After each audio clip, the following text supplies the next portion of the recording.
Susie,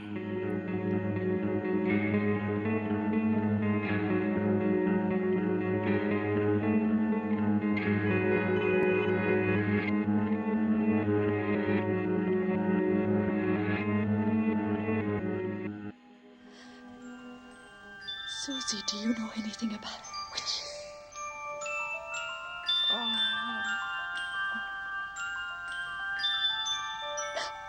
Hey guys, welcome back to Spooky Tuesday, a weekly podcast where we're breaking down all of our favorite slashers, thrillers, monster movies, and black comedies on the new scariest day of the week. I'm Sydney Thompson. I'm Monica Haidt. And I'm Chelsea Duff. And this week, not only do we kick off Sydney Palooza, but we have a special friend of the pod here to help us kick off Sydney Palooza. Vannah, would you like to introduce yourself? Yes, hello. My name is Vannah Taylor. I am a new writer. I just started writing for Fangoria. I have a horror podcast as well called the Carnal Extremities podcast. We're a little bit more on the extreme side of horror. Sounds extreme. Yeah.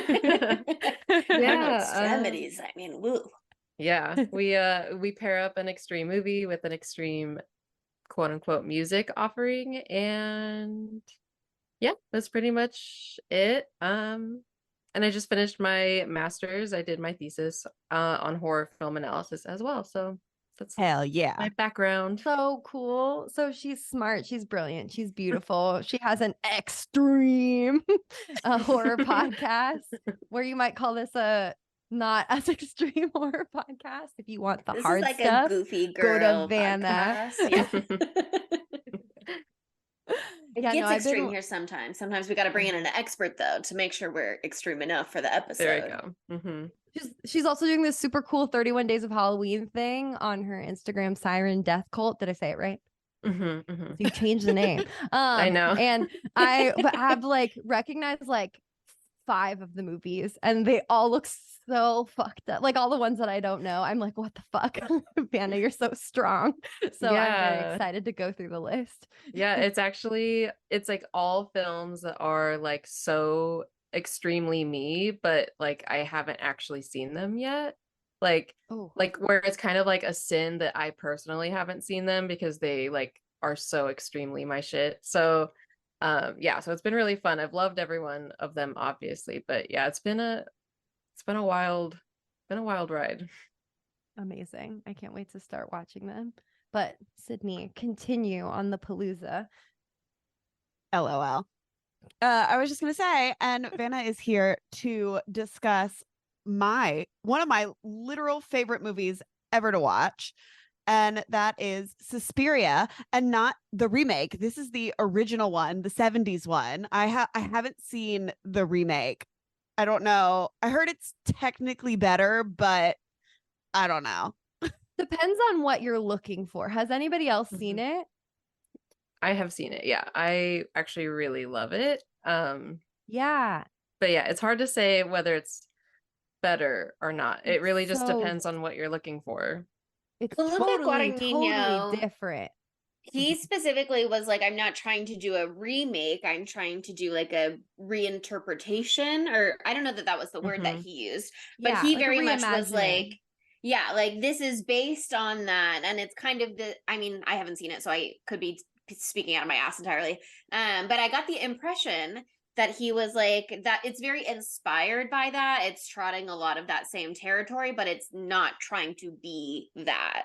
Oh yeah, totally. Like yeah. I saw it. I did apparently what it was the right thing to do. Because I am just a little novice little baby girl, and I only saw this Suspiria, the one we're covering today, for the very first time last year. So I saw the new one, having never seen the old one before. And there's literally an article that I saw during research today that was like, do not watch the Dario Argento one first. Watch the Luca one first.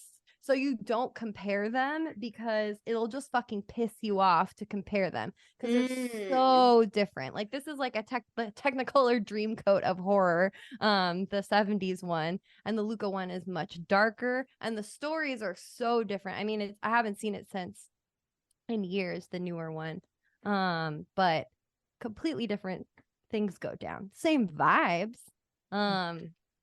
But see, like- that's why I love this one is the color and the set. Yes. And all of that kind of stuff. Like this is my like acid-induced Technicolor nightmare of my dreams, you know? Oh, 100%.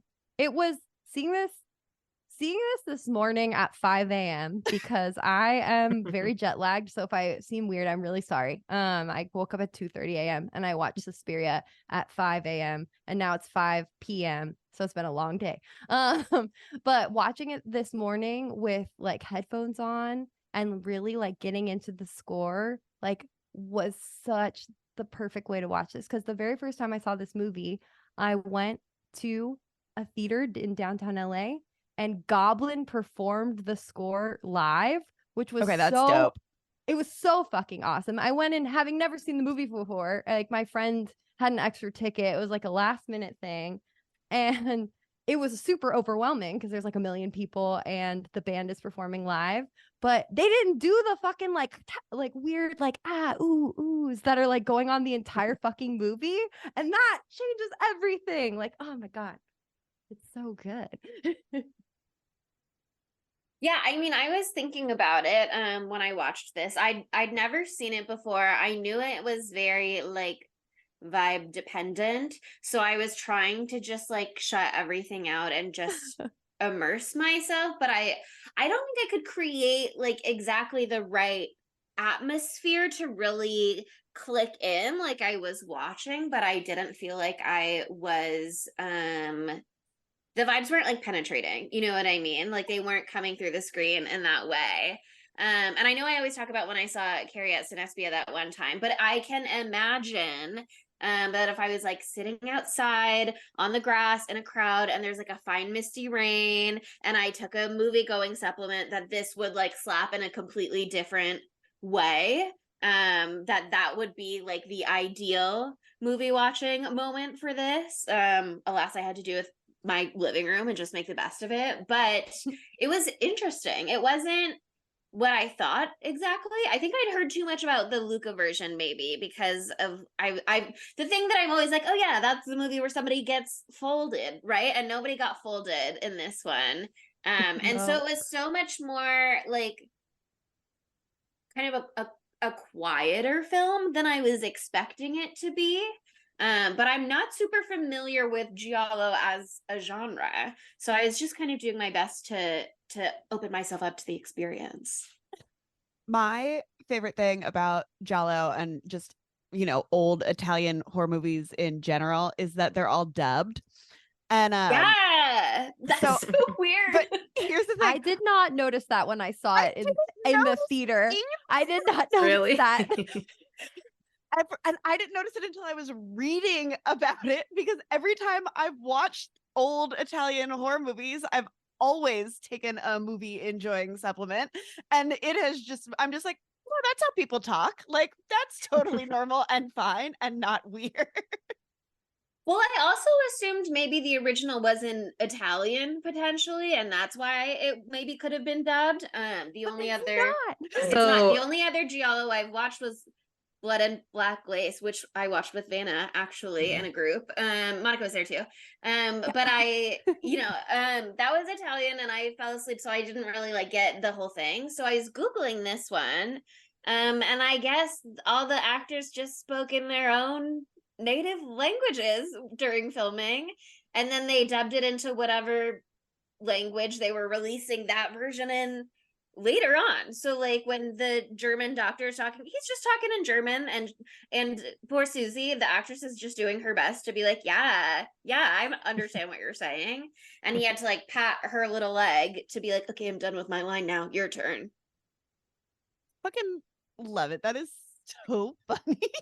Well, I was so confused too, because okay, this movie is like a jarring movie. Like it's so beautiful, it's a masterpiece, but there's some parts of it where you're like, what the fuck is going on? Just like cinematography wise and sound design wise, it's like this is gonna sound mean. I mean it nice. I mean it nice. It's like clunky a little bit, like it clunks around sometimes. But it's part of the opium haze that I'm reading about, of course. So it's all intentional. But one of the things I thought was so weird is like we have this insane score by Goblin we've been talking about. It's blaring in your fucking ears. That's why I thought it was really funny when you just said the movie was quieter than you thought, because I had the sound My on volume wasn't up, I guess. so loud, and it was like got a just surround these sound crazy sounds and these weird little like ghouly like sounds going on the whole time, and it would be blaring, and then all of a sudden, boom, clap, it's over. It was just like an immediate switch, and I found out from reading my research that was because like every single line is dubbed.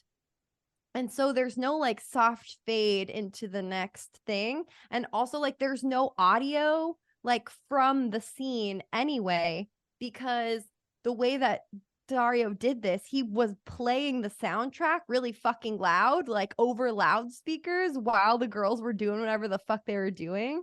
So like that audio is just gone. There's no way to like do there probably was a way to do a soft transition, but it just like it's just the video, and then they put the audio over it, the song, like the Goblin song, and then like they cut to the dubs of these other ladies saying whatever they're saying in whatever language they choose, and that's why it's like that. And I was like, okay, that makes it a little bit more sense. But I also think, well, why couldn't they just layer the audio tracks? It makes sense why it's like that. I don't understand why they did that, but like now I know why it's like that. Well, apparently in Italian cinema, it was just very normal to do like silent films dubbed later, basically. That was just kind of like how the industry was working over there, at least at the time. I can't speak to anything other than that because I only researched a little bit. That's what IMDb trivia said. I mean, yeah, it clearly was deliberate the way that the audio would just like drop out, like crash to a halt, basically. And I think part of it, of course, was to just be unnerving.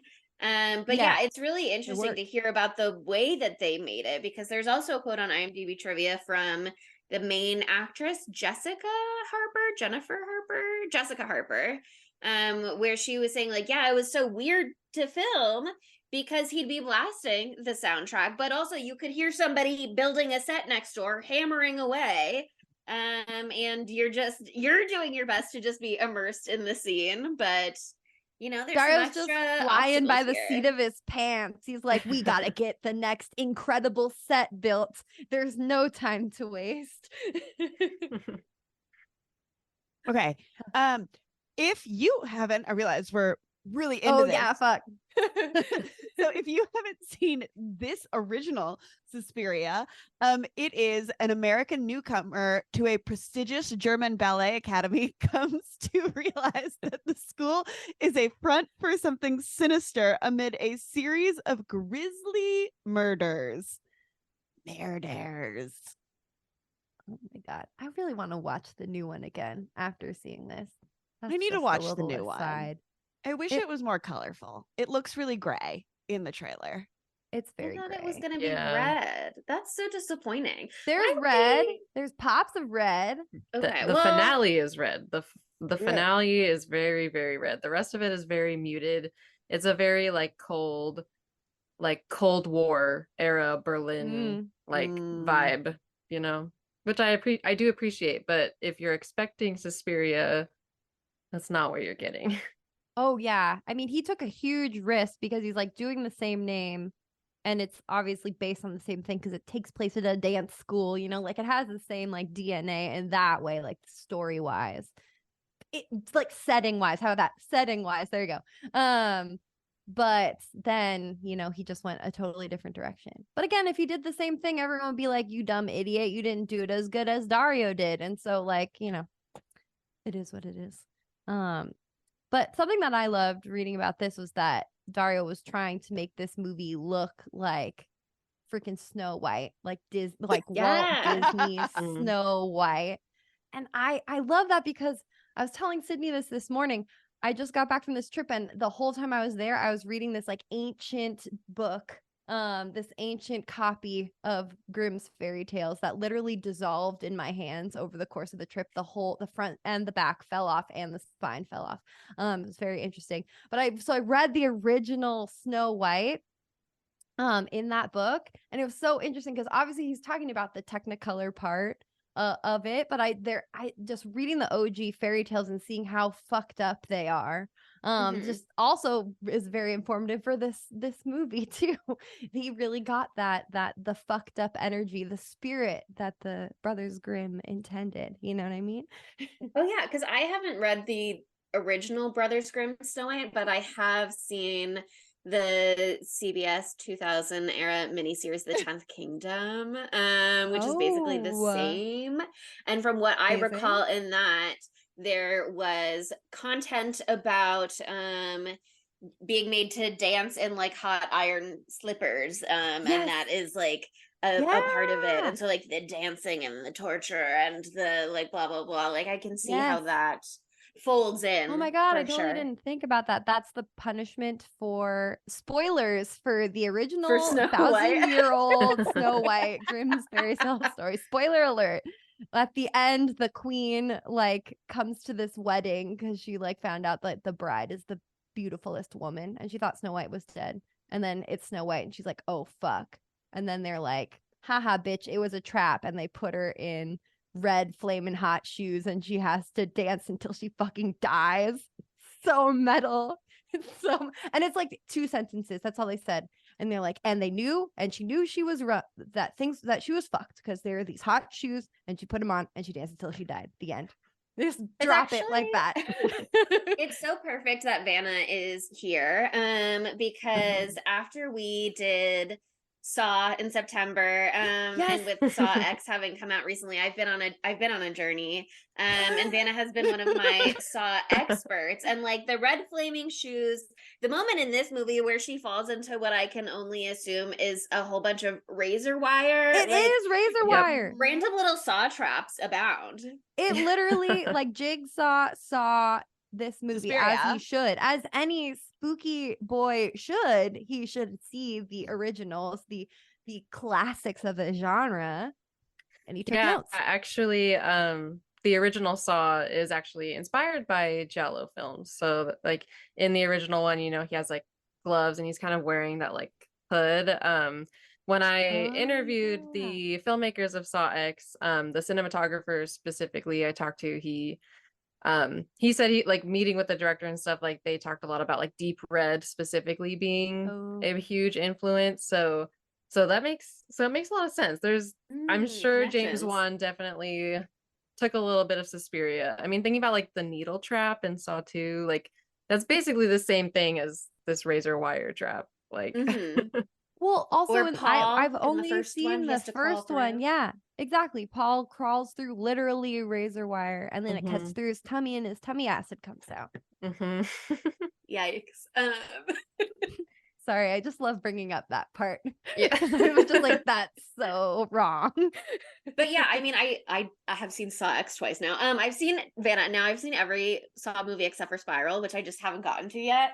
But the color grading is so interesting in the new one and in this one and in the original, where like they'll really lean into like whole room blue, like whole room yellow right now, like everything's green right now. And that's so a part of this movie. And I know I brought up Carrie earlier, and I think those are kind of, that's why I think that setting would be so good for this, because that movie is also so like just color at your face for a moment and just like this whole thing is like green right now, or this whole thing is like red right now, and it doesn't necessarily have a source in the movie itself so much as it's there for like the ambiance and the mood and the tone. But he was, the director, Dario Argento, and the writer, he was inspired by another Brian De Palma movie, Phantom of the Paradise, apparently, which I know nothing about, so I have no idea if that has those elements as well. But given that it's the same director, I just think it's interesting that like they are kind of, these filmmakers at least are like in conversation with each other. Yeah, that's really interesting. Something else I read that totally was so fucking wrong Oh, Dario really wanted this to be with like 8 to 10-year-olds. Yeah. Mm-hmm. Which I'm just like, how do you make a giallo? They're like sexy exploitation of women films. So I'm like, please let's not bring this into the realm of children. Like, I don't really want that. But like, he was going with the fairy tale thing. He was really into the fairy tale thing. But like, they convinced him not to because he's very particular, as you might assume by looking at everything. And working with child actors when you're trying to be particular, that doesn't seem like a good mixture. And also like child working hours. I don't know. It was the 70s, so that probably wasn't a part of it. Whatever. But they convinced him to do young sexy ladies instead, of course, which was the right choice. But he was like, I'm not gonna change any of the script. So that's why at the beginning where Sarah and what's her name? Olma or something like that. Olga. Oh my god, she's so hot, by the way. Just saying. Oh, Olga.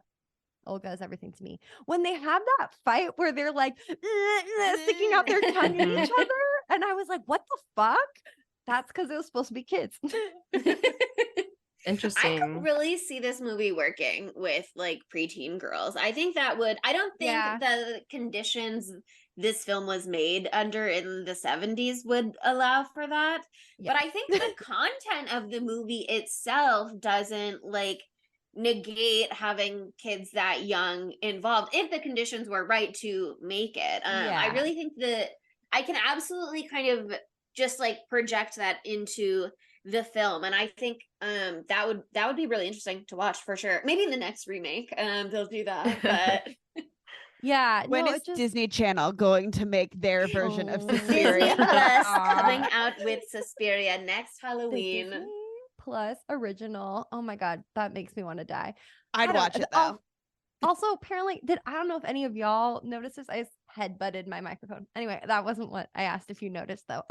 Did you notice that the doorknobs were tall, too?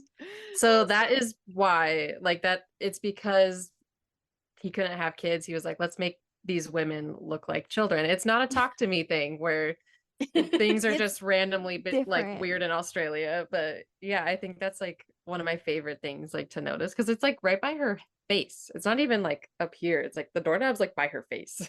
I wish I noticed that. I noticed the doors were like really tall, but I was like, and the ceilings were very tall. So that does make them look like, you know, either children or like dolls in a dollhouse. That was another thing that came to mind for me.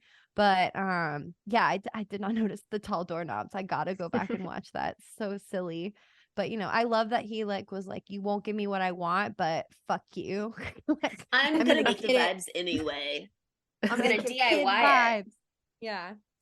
But, you know, it's an interesting thing. Like giallo movies, I've only seen a few of them, but I really, really like them. And I watched we did Knife Plus Heart too, which is inspired by giallos. And so I just like am really into the genre right now.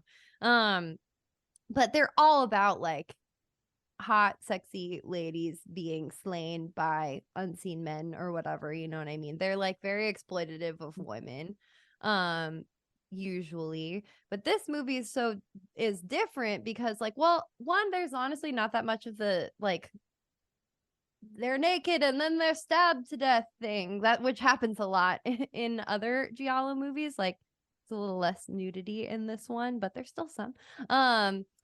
But also it's like all women. The whole story is about women, and it's not really about a male masked killer. And so that's like an interesting like change up for the giallo genre, which was interesting. Not that it's a feminist movie necessarily, but you know. Hold on. There was a piece of IMDb trivia that kind of talked about how like it was just women. Where is it? Oh, where he says the word lesbian. Yeah, and they're like, this is it again. Like Control F lesbian. Immediately I was like, hello. Saw that, filed it away. Like, but he would like talk about, he's like, this isn't it isn't really a lesbian movie, but like it is. It was so such He like said, a like, weird... it's a lesbian movie by virtue of not being about men. So the relationships are about women and their relationships, which is gay. That's true. And like the power That is dynamics true. within women and all that kind of stuff. And I was like, I don't know that he like fully understands what lesbian means exactly, but It I means am when happy two to women talk and when there's there no are man two there. women, that is lesbian. And I'm This happy to right now embrace is- that. this I'm is happy to pretty accept lesbian this right into now. lesbian canon. Oh, the four of us right now. This The is four of incredibly us lesbian. being women Here's the thing, talking. is everything pretty that lesbian. we do, it's not the Bechdel test anymore. It's just lesbianism. There we go. Dario really gets it. He Wow. got it, you know? A visionary, a pioneer. Yeah, because like you could like we're gonna read vibes into everything later on, but like there's not that for a movie that's all women. There wasn't enough homoerotic dancing for me, honestly, and that's There something wasn't that enough the new dancing in one does give general. me. No, There's not enough dancing in general. There's like no dancing in this one. That was what my big shock because there's so much dance, not so much, but there's a lot more in the new one. Yeah, it's kind of interesting because like one of the reasons I love it is because I'm a ballet dancer. So I like eat up that this plot takes place in a ballet school. But it's actually like really subpar, like really bad dancing, and there's like almost none of it. And that's actually what I really like about the remake is that it like if the prompt was ballet school is front for witches and like these two men just wrote different movies based on that one prompt. Yeah. Like the remake is a way better interpretation of that prompt and like uses dance as spell work and things like that. So like that's why but I see I do love those moments. There's a few extras that are like, you know, kind of slay, but like the rest of the dancing, I'm like, it would make more sense if they were children because that would be the skill level there. But Yeah. I mean, they specifically Read 'em say for we're Phil. not going to teach you dancing. So I don't know why you expected to see a dance class. You Like, said, that "Oh, was we're on gonna you. perfect."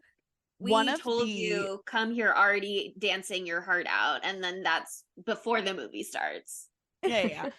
One of the background dancers, one of the male background dancers who speaks no words, has incredible chest hair though. Oh. The male Important. dancers were really amazing. There were not that many. It's mostly women like we talked about. But I recently got on ballet TikTok. And so I love being on ballet TikTok. About ballerinas in general and male dancers as well. So it was nice. I love to see a man in tights and skin tight clothing. I just think that's ideal in the way that things should be. So that was nice. But the only fucking dance that we get is baby girls like I'm so woozy dance, which is honestly the funniest thing I've ever seen in my life. She is so good at overdoing it in this movie. I guess we should talk about what the plot is. Okay, fine. The 4 seconds of plot in the movie. Sarah, her name is an American woman who's come to Germany to do Susie is her name. Yeah, Sarah's her friend. Susie, I'm sorry, I read Sarah's name. Sarah's the star for me, but Susie is actually the star. But I'm obsessed with Sarah. And I'm so sorry I fucked that up so badly. Anyway, Susie, blaming on the jet lag. Susie comes to America, and she has a really Comes to rough Germany. time. She comes to Germany from America. She comes from America. And she's American. I told you the jet lag would happen. And she has a really rough time right away because she gets soaked. And she's not let into the house. But she comes to go to dance school, and everybody is really weird there, and they don't dance at all, and everyone's a witch. That's kind of what happens. And there's murder. And there's murder. And the first murder of this movie is like the most beautiful thing I have ever seen. Yeah. In my entire life. It's the best murder ever. Yeah. It's like, welcome to the movie. Here's like the most magical, mystical sensory experience you could ever have. Everything is so bright and so colorful. The music is so loud. This is the part too where I didn't know that they were speaking in their native languages because it was so obviously dubbed watching it this time. But like the girl who dies first. I was looking at her mouth and she is speaking English. Like her mouth is saying all of the words. I checked. And so I was like, oh, well, I won't check for that ever again. They're all speaking English. They just dubbed it anyway. No, not true. But like just the whole thing is so amazing. Like, do you ever want to do the most dramatic run through the forest like she does? Yes. In the rain. Are you kidding me? Unbelievable. Like, oh, the branches, they're hitting me. Oh, I'm tripping. Like, yeah, that very scene in Snow White scared the shit out of me when I was little. I was obsessed with it. So scary, yeah. So I can really see how he like pulled that directly. Seriously. Also, like, the part of this that could be gayest was maybe like, what's her name? Pat? Is that her name? Pat. And then what is the name of the woman that she goes to visit? Do we ever find out? Maybe. Other woman who is there. There could have been something like there. Her friend. She ran away to her lover's house. That's what I was trying to say. They could have had that sort of vibe, but unfortunately, they were both impaled to death. So bad way to go. But just like, I don't know that she does have a name because Wikipedia just says Pat's friend. I don't think she has a name. But she, you go to your friend, you go there for help. But like that pink room when they first walk in is just like the most incredible, like, welcome to the movie that you could ever have. Like, you're like, oh, okay, the sets are gonna be fucking buck wild. Like, wow. The skylight. Yeah, that like stained glass. It's so pretty. That's like what's on my shirt. I know, I was glimpsing that and I wanted to see more. Yeah. And her like her hanging like down from it on it. Yeah. I will say, anyways, I was a little confused at first in that scene during the actual deaths, because I think they didn't seem like they had the same hair color at first, and they didn't seem like they were wearing identical outfits at first, but then all of a sudden when like Pat drops down and is dangling from the noose and then you look down and you see her friend on the floor, I was like, wait a second, like all of a sudden they were interchangeable and I couldn't figure out what was going on, and I had to like rewind and be like, okay, so that's her friend on the bottom. But I couldn't like, I don't know, I couldn't figure out the mechanics of everything with her being pulled through the window at first, by the clothing line. But I did love the setup. That's what that was. Where it's so like she's afraid, but like we can't see whatever she sees. We just know that she's seeing something. And like that was what was going on with like Susie and Sarah later too, is like Sarah's telling her all this stuff and like what she's actually saying doesn't sound that weird or creepy, but she's saying it as though it's really weird and creepy. And so you're kind of getting like sucked into that vibe of like something, I don't understand what's wrong, but something is really wrong. No one's really good at like explaining anything or saying anything out loud. Even they're like, you wouldn't understand. I'm like, actually try me, girl. Like say there's a weird cult at the very least at my school or something. We could try. But like I'm counting the footsteps. Oh, okay. What am I meant to glean from that? Well, I don't know about you, but I also can tell the direction of footsteps when I'm upstairs in my beddy bye. I'm laying in bed and I'm like, they went left 2 paces, right 5 paces. Now they're exactly in the kitchen. Like, what? Like, I was like, of course this is a skill. Maybe it's a skill that people have in Germany. I don't know. It's as an American, I did not have the skill, but Susie is American. She does. So she's just better than me. I guess maybe it's a ballerina thing.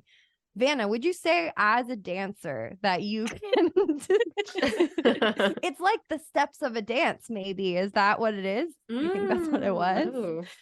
Maybe I'll have to rewatch that part but no, I cannot. Actually, even just like watching a video, like when some like directors like telling me to learn something and I'm like trying to watch the video, I'm like, I cannot figure this out. I'm actually pretty bad at that. But I mean, I feel like that would check out. I don't know. Maybe. I'm just grasping at straws here to try to make it make sense, but it doesn't have to make sense. That's the thing with this movie. None of it has to make sense. Susie's a genius. Sarah tells us that. Don't ask any more questions.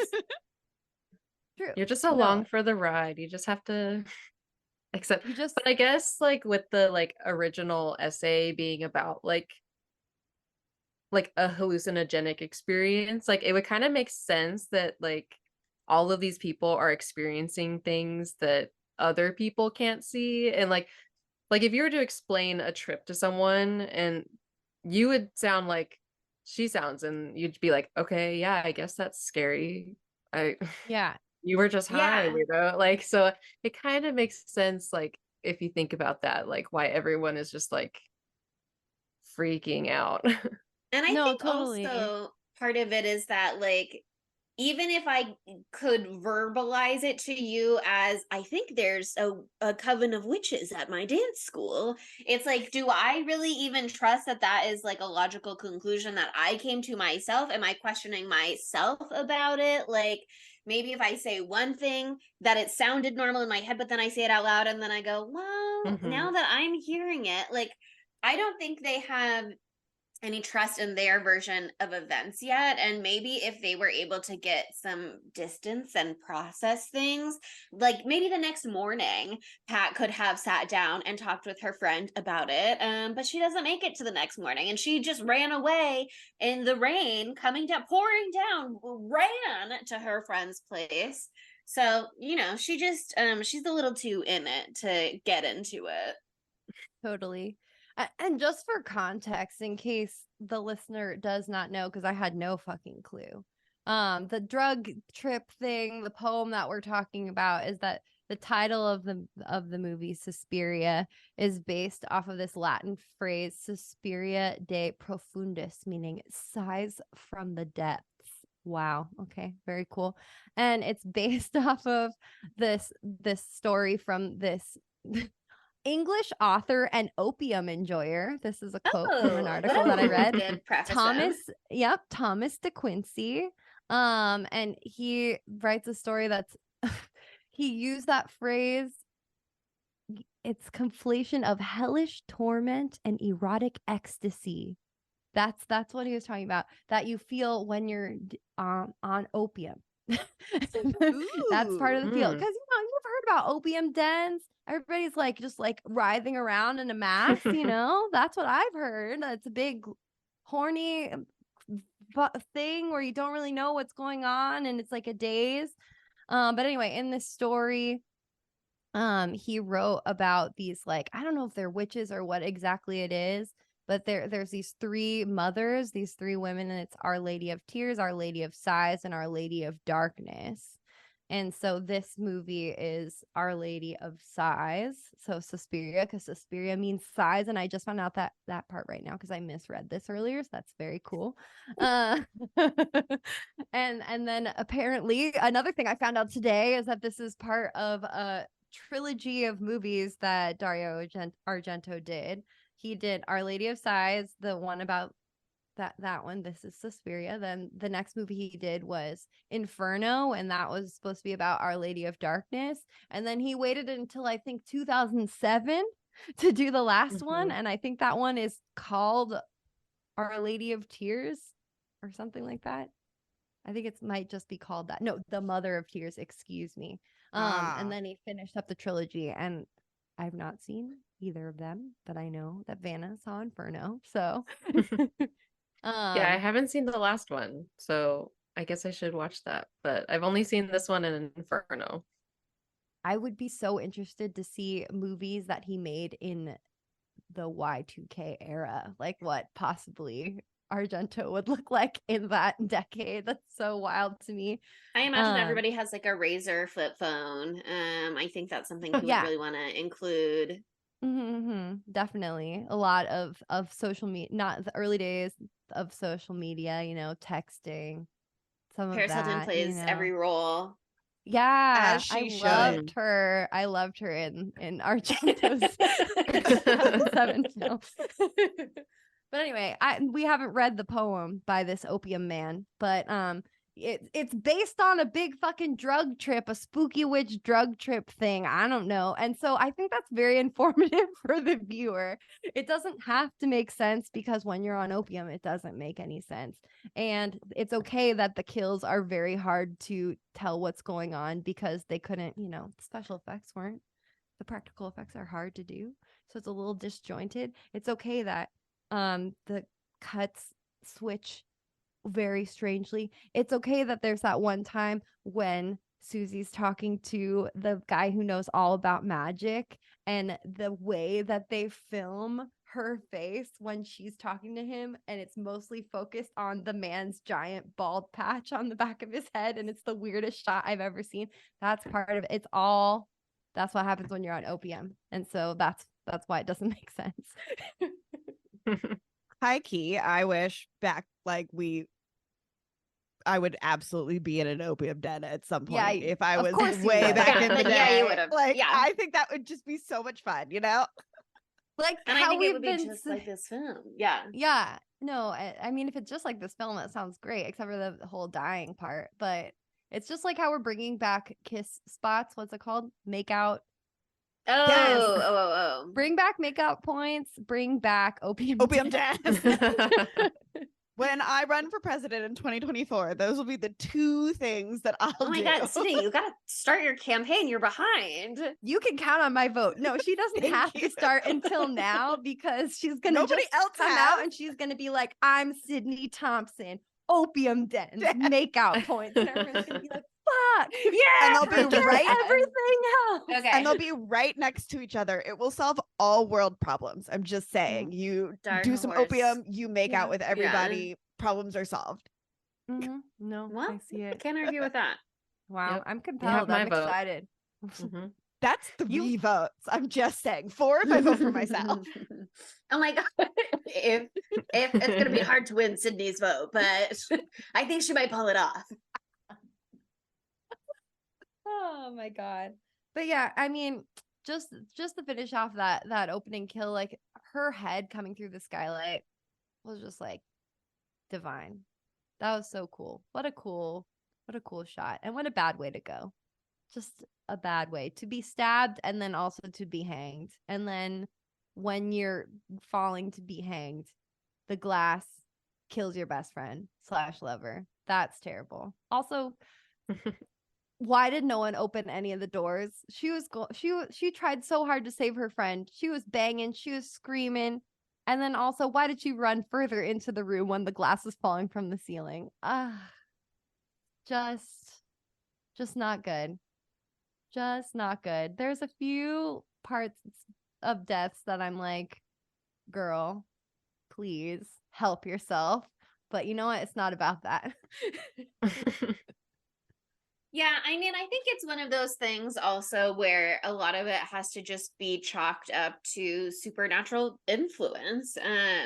We don't really know what's going on in the beginning of the movie when we first see that kill, if it's your first time, like it was my first time, obviously.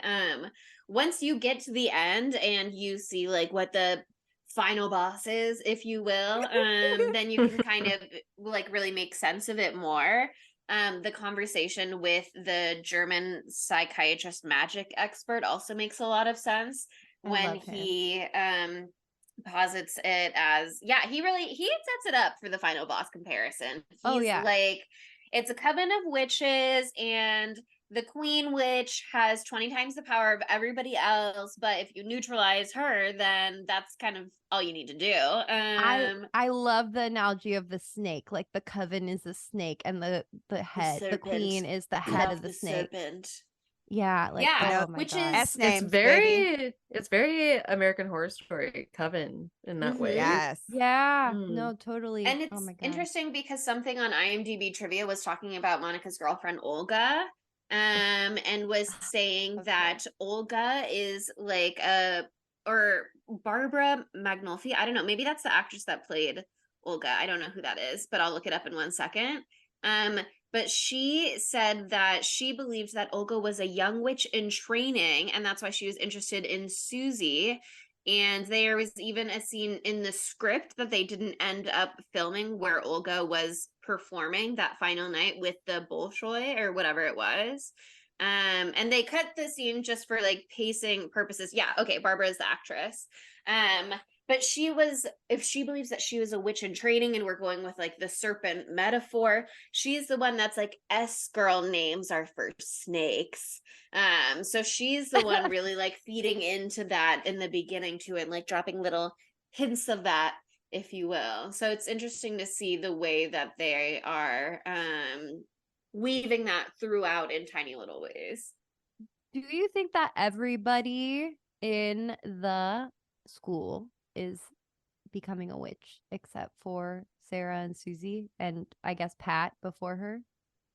Or do you think that it's only a select few? Because I don't know, they all fucking die at the end. Spoiler. Sorry, everyone dies. I think. I mean, you don't know, but they are caught in the house in the fire. Like, were they all in the witch room? Like, I think they said all the American students, you cannot join our coven and we can maybe sacrifice you, but like all the European students, like, you're totally welcome here. no, Well, I mean, Sarah was European though, wasn't she? I thought she was American. I think she's Her dad was European. like an ambassador or something In Geneva, I guess or I don't something. know. He's the Italian ambassador to Geneva or something That sounds something right. like that. I don't know. I just watched that. I scene.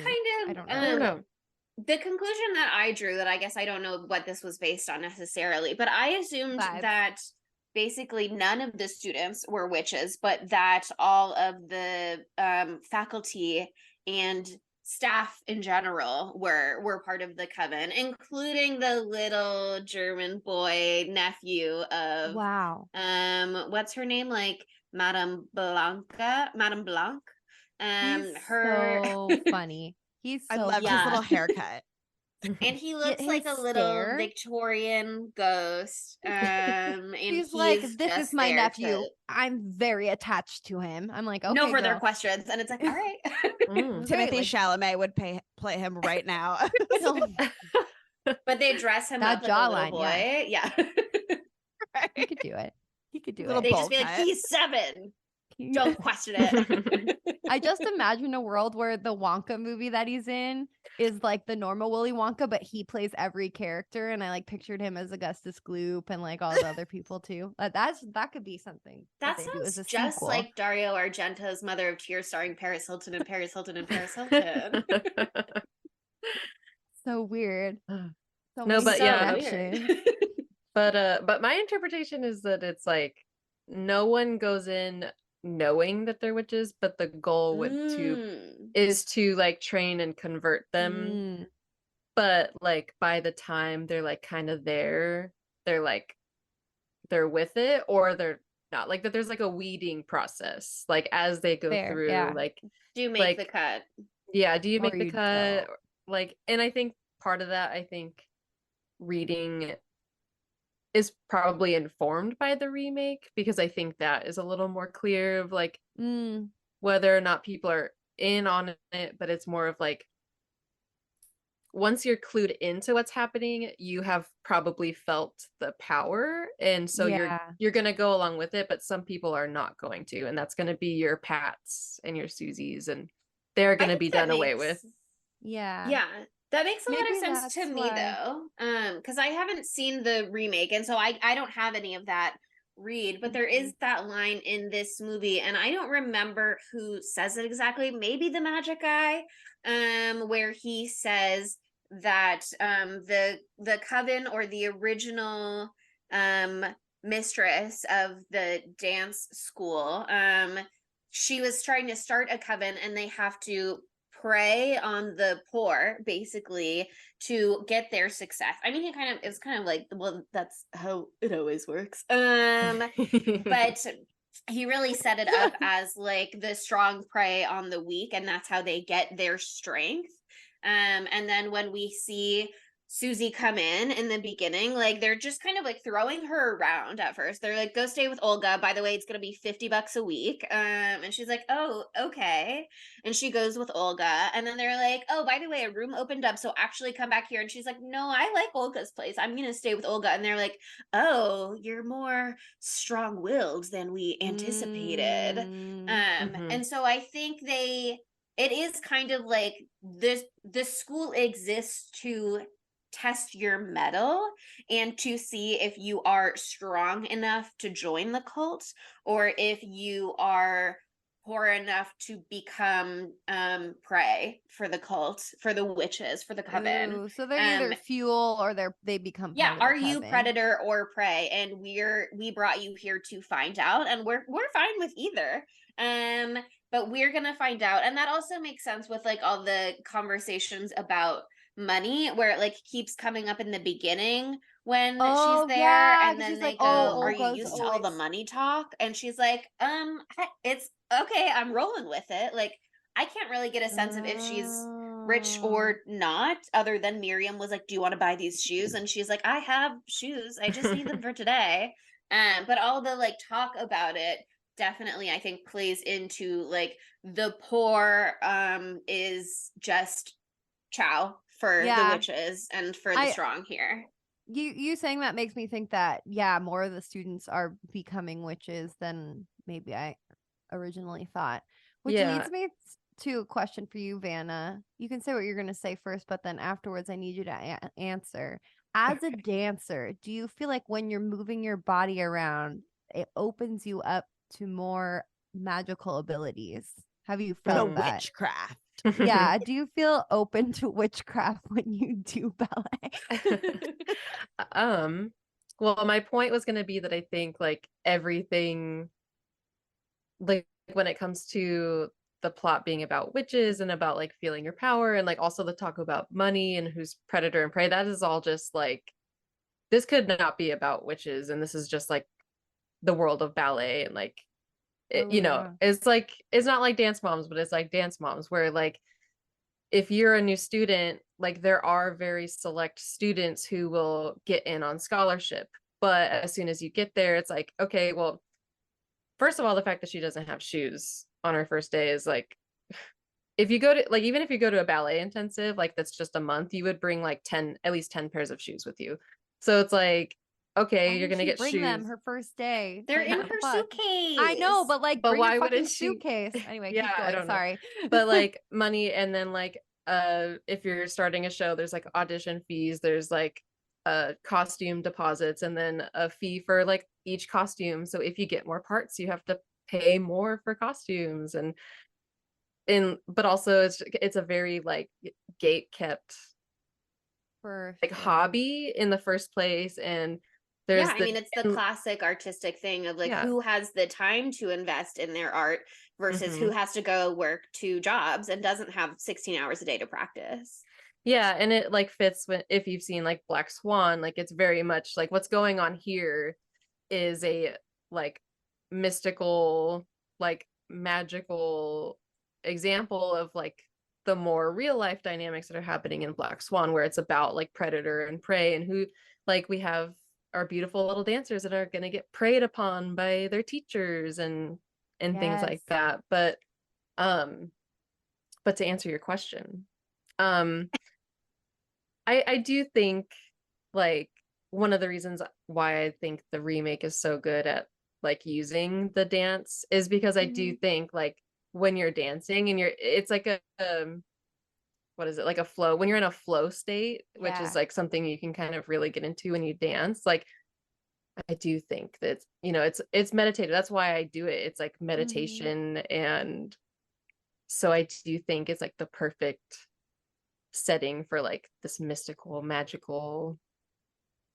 being opened up to lots of things. So I don't dance, but I've seen dancing.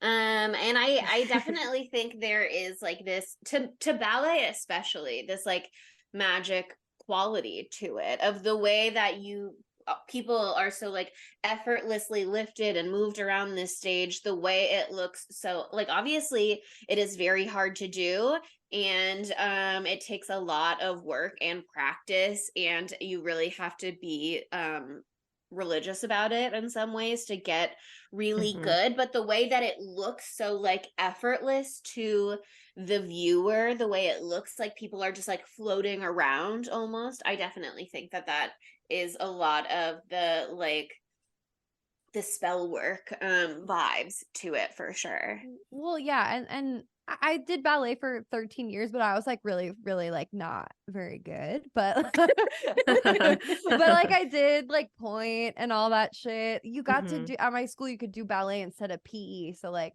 yeah, I'm gonna do that. It's way cooler.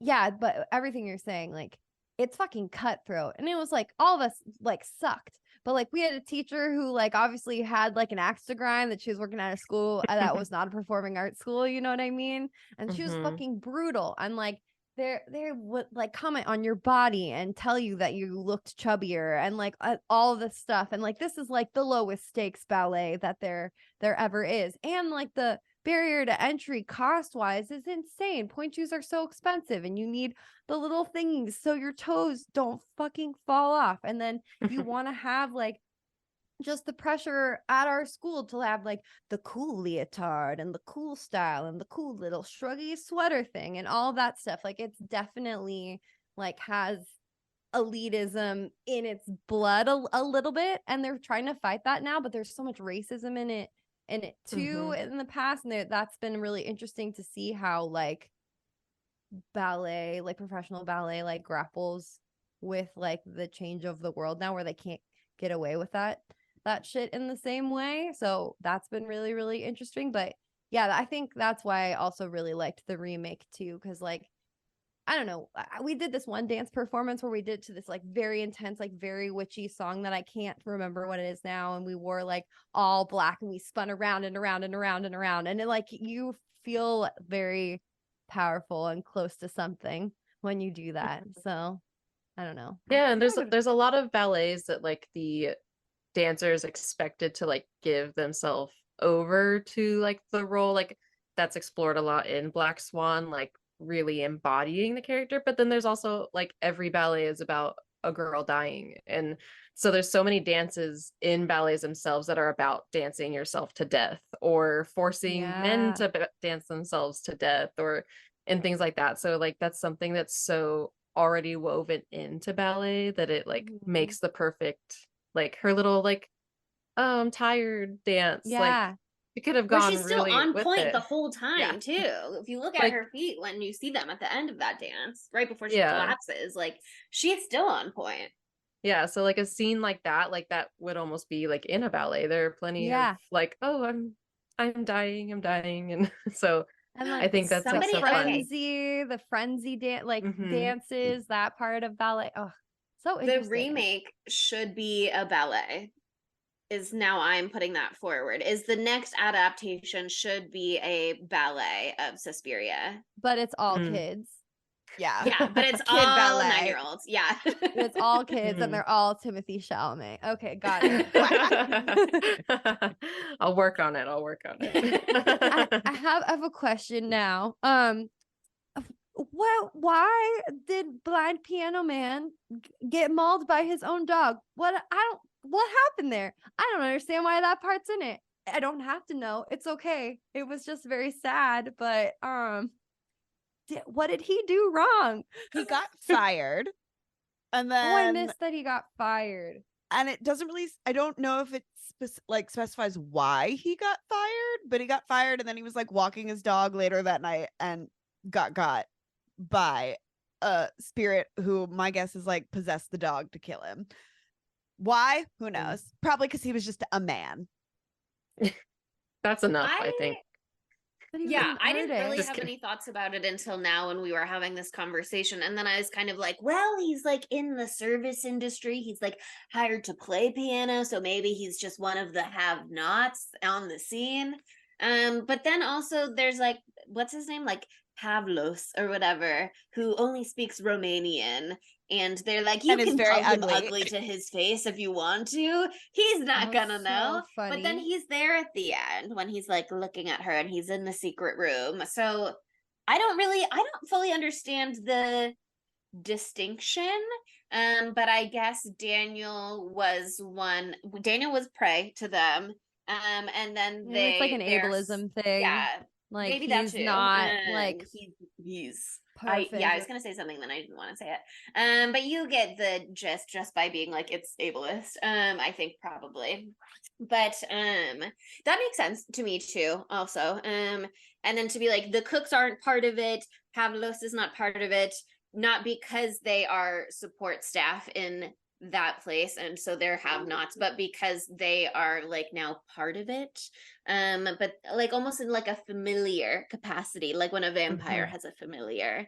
So they're there to serve the coven, and Daniel wasn't part of the coven, so he was vulnerable to being its prey. My other question is this. I don't know. Before she gets faint, before Susie's like, oh, I'm so dizzy, she looks at the glint of a knife and she, was it a crystal? I thought it was a crystal. I thought she was like cleaning a knife, and could have been the glint of the knife like was like, now you know about witches, because she like, because the glints are in the eye and you hear witches or something like that. And so I don't know. I don't really know. I don't know what that was, but she just like figured out. She's like, that knife glinted so weird. There's something going on here. And then they're like, shit, she's on to us and she's strong-willed. Let's poison her wine every night. Okay. Maybe the crystal knife is how they like see, they're like testing the waters. The test. They're Can like, she still dance? Is she witch material or not? And clearly she wasn't, because she fainted. She fainted. So, and then they had to inject her with something, but then she felt perfectly better afterwards because she drank a little water and it restored all of her blood immediately, because that's how that works. I think another God tier part of this movie, well, okay, two parts. One, I really related to how she was so sleepy and no one could wake her up, and she was so sleepy, because that happens to me all the time, where I'm just like, oh, Monica is very sleepy. I've had that happen where like I'm trying to fight it and I'm like and it feels like you're being pulled under by magic wine. That was relatable. But I also really liked that scene where it was like, here's the toilet. And here's everything going in the toilet for like one whole minute. And it was so gross. And it's like plopping on this side. It's like splattering. You watch it all go down the drain. And then she does a terrible scrub job around, do a really bad job getting all of the wine down the sink. I was like, girl, use the glass. Really bad job. And then also, like, one of the main takeaways of this movie is like, don't ever look out the window fucking ever, or you'll see spooky eyes and you'll get stabbed, or your face. Oh my God. Sorry. Really quick. The first kill, when they smash her face against the glass and it's just like pressing your horrifying. But also you look out the window, you go to see what it's going to be, and it's a bat and it hates you. I loved the bat scene. The thing that's not realistic about this movie is not the witch, it's not any of that. It's the fact that you think that she's going to live happily ever after at the end of the movie. But she's not, because she had gross contact with a bat and they're covered in diseases, and she would have to go get rabies. If she doesn't get a rabies you gotta shot, start treating rabies immediately. If she doesn't do it immediately, she's gonna go crazy and there's nothing you can do, and she's gonna be scared of water. By the time symptoms come, it's too late. Yeah, it's so scary.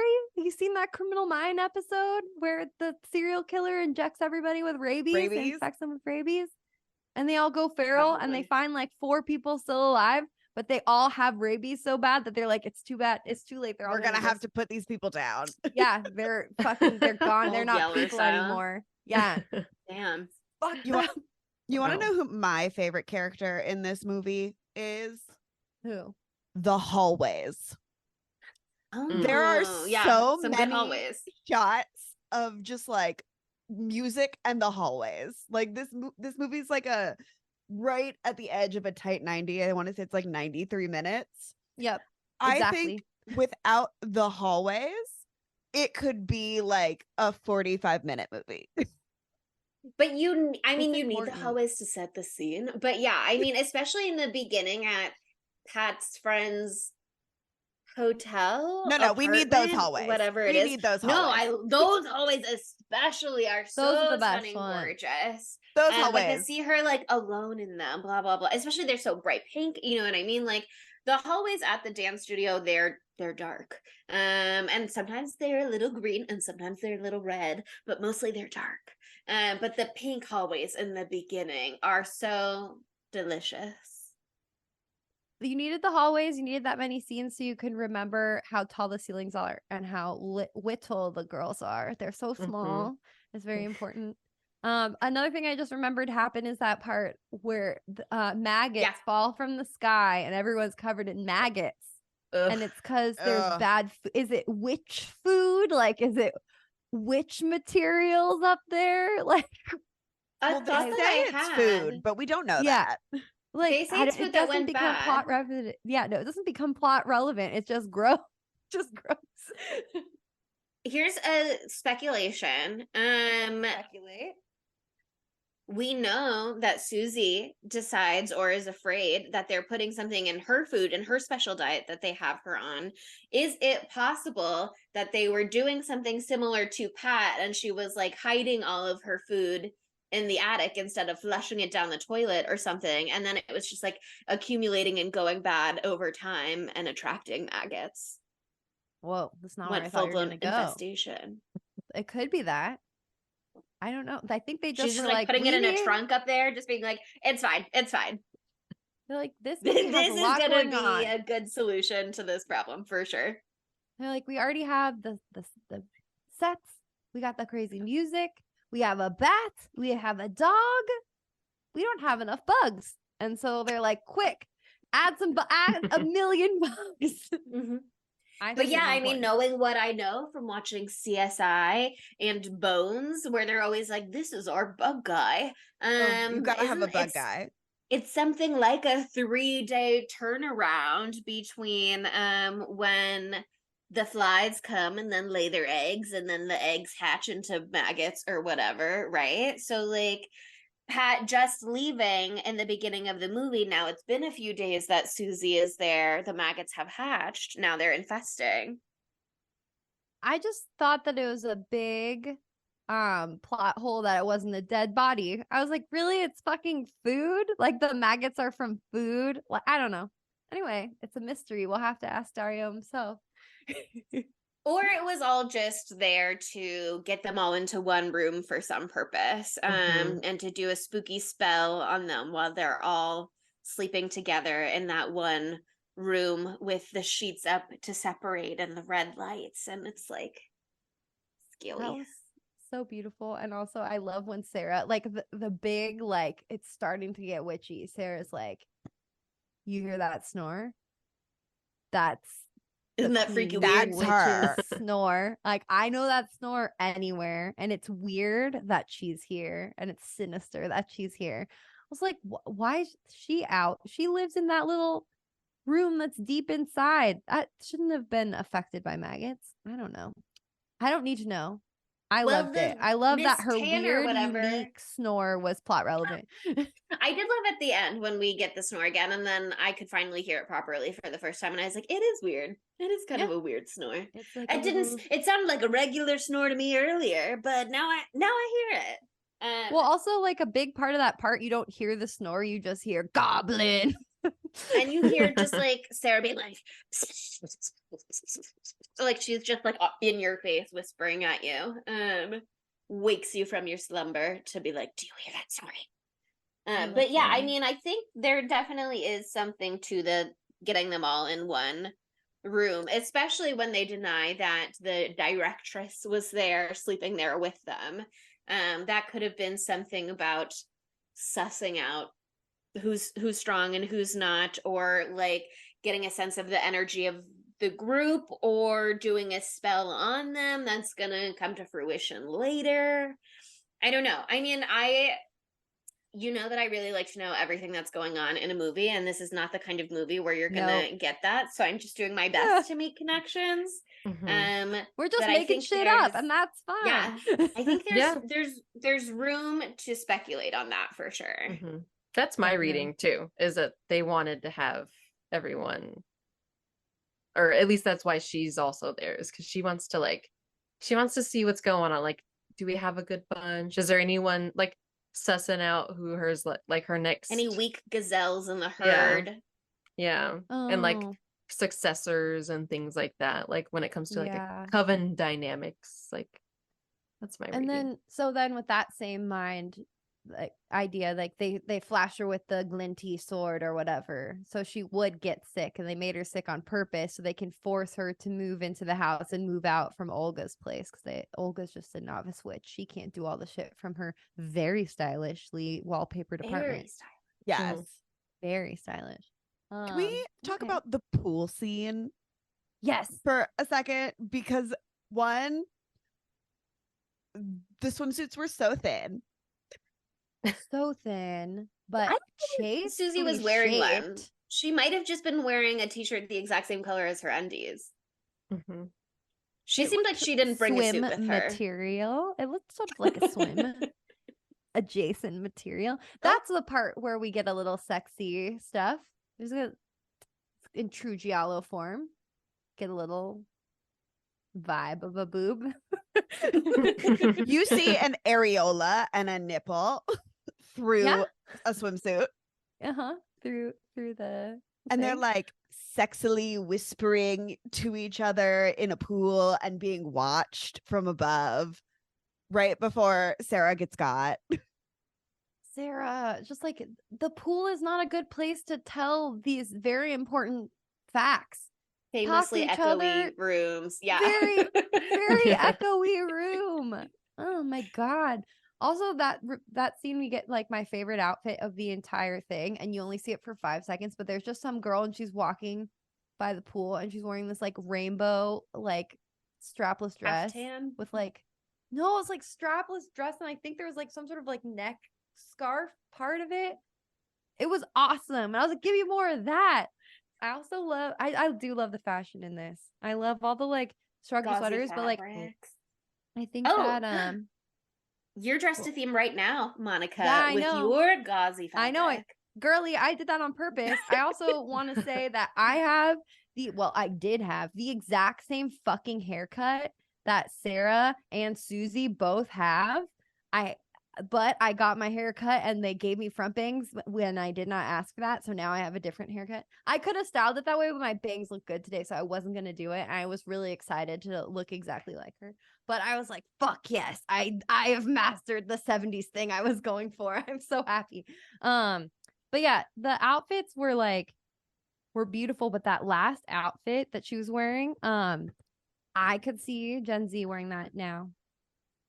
The little top with the little keyhole thing, and the weird sweater and the long skirt. Like if her midriff was showing, it's like I could see the high school students that walk down the street in front of my house every day because I live next to a high school. Wearing that, no questions asked. It's 70s, but Y2K. It was before its time. This movie was so before its time. Predicting Gen Z fashion trends, really incredible stuff. But I guess let's talk about Sarah's death, because I would feel so bad if I got so sleepy that my friend died. You know what I mean? Like that. Like I feel like that could happen. Like I do get so sleepy, and I don't want to let any of you guys down like that. So I'll do my best to work on it in the future. But she's like, oh my God, things are crazy. I'm so scared. I'm just going to go out there and run around. Like, did she see someone coming to get her? Is that what the light was? That she like thought someone was coming to the room to get her? Because I was like, why are you going out and running around? I don't know. Honestly, I don't know. I have no idea. I was like, Sarah, help yourself. Help yourself for a minute. She won't. I wonder if she was like becoming very paranoid, like seeing things that like, you know, or we saw at the very end, Big Bad Witch was like invisible. So maybe invisible witches were actually chasing her. Who knew? Who knows? So true. Yeah, I mean, I don't remember exactly how that scene went, and I only watched this movie one time, but does she start in Susie's room and Susie is too sleepy, or is Susie already asleep and Sarah starts outside of her room? She's in the room with Susie and she's like, please don't fall asleep. Please don't fall asleep. Please don't leave me alone. And Susie's like, Susie's being drugged. Okay. That's what I thought. I think She does try and like bang on some other doors. I think they're all locked in their rooms, maybe, other than when she comes out of Susie's room. And then What about the Susie's front door. leaving Well, her I don't. out the front door. I mean, I guess you're like out on your own in the elements then, you don't if you don't really know what is happening exactly, like, do you leave shelter entirely? Do you just try and hide? Is she trying to like spy on what's going on, but she's I feel getting there's like chased partly further that. and further into the house? It definitely seemed like we saw the light coming through the like shady window at the top of Susie's door. So I think she's trying to figure out like what's going on inside, what's happening to Susie, especially when she's realizing like she's drugged or something. Like this is not normal sleepiness. Too sleepy. She's That's a bit too sleepy. She's suspiciously sleepy. She is like something is happening and she's trying to be on top of it. She knows there's some sort of conspiracy afoot because Pat was the one taking notes on Pat was bestie and Pat was taking notes on everything weird that was happening, and Pat only showed those notes to that one other person, Frank, or whatever his name was, and the notes are gone now after she whispered about them in the pool, in the echoey pool room. And she only has the like paper with the footsteps. And so Susie with her magic footstep listening ears is asleep. They can't keep like investigating this. Well, she's Susie on her also own. Totally fucked her over unwittingly because she was like, I heard Pat talking to someone else saying Iris and Secret, which is like the door. And so they're like, oh, she was talking to someone else. She only had one fucking friend. It was Sarah. So they're coming after her for that. Damn it, Susie. You're too truthful. I actually thought in that scene at first that Sarah was going to be the danger, because it was like, you sicked the police on me, and now they're suspicious about what I might have known about Pat, and I'm leading you into this pool. And then there was like this scene from ahead, and it was like Susie was in the frame of like the tiles on the bottom of the pool, and Sarah was like right at the edge of it, and I thought there was going to be like a spell or something there, but there wasn't. No. And then Sarah got pretty soon after, so I was like, oh, never mind. By the way, whoever was trying to jiggle that door open, doing a really bad job. Took them so fucking long. I was fucking going crazy. I was like, Sarah, fucking hold down the thingy. Hold down the fucking thingy. That little latch And her thingy. Strategy for stacking things to climb on top of, also really bad. Yeah, start with the smallest suitcase, of course, and then go up from there. I'm gonna put the wooden crate on the bottom, and then all the heavy things on top of it.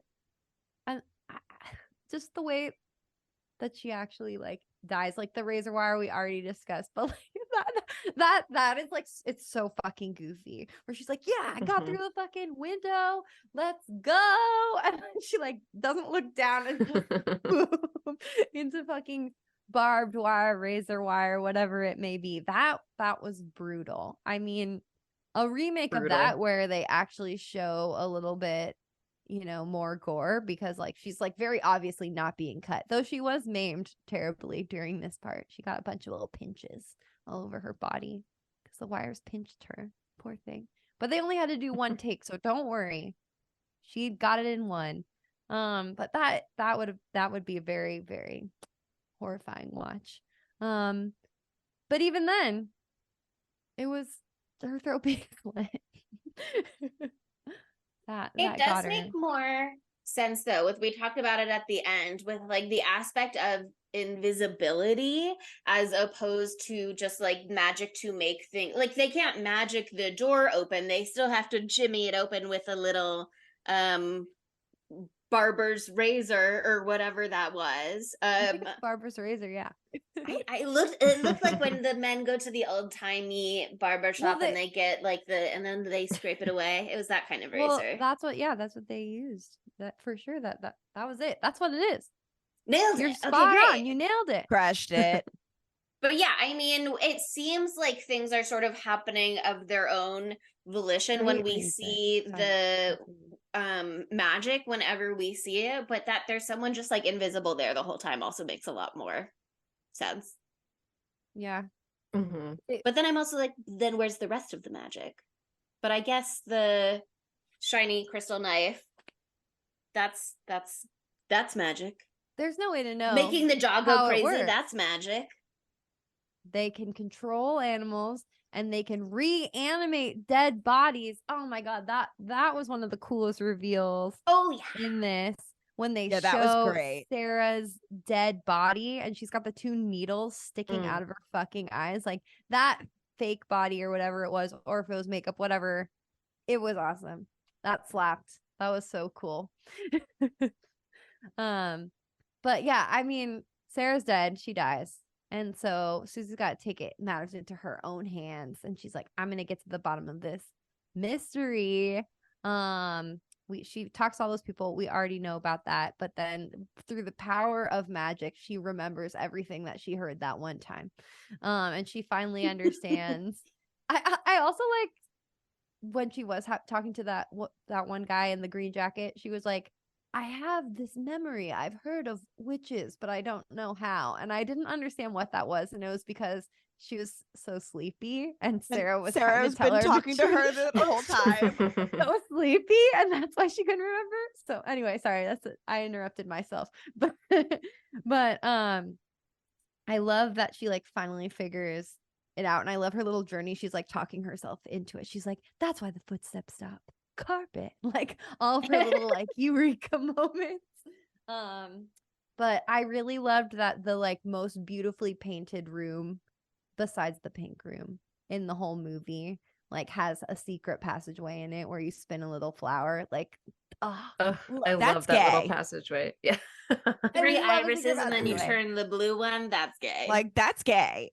That's lesbianism. Yeah.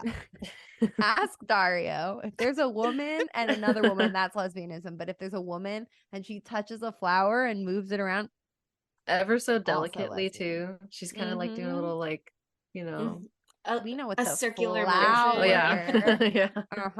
Yeah. Okay, it's pretty on the nose. Pretty explicit stuff. But I remember the first time I watched this movie, I was so mad at Susie when she like is just standing like completely like in the hallway in the light, like staring at all the witches and like staring at the little boy. And I'm like, girl, please, incognito mode. Like, come on. But I do love that the little details in this final scene too.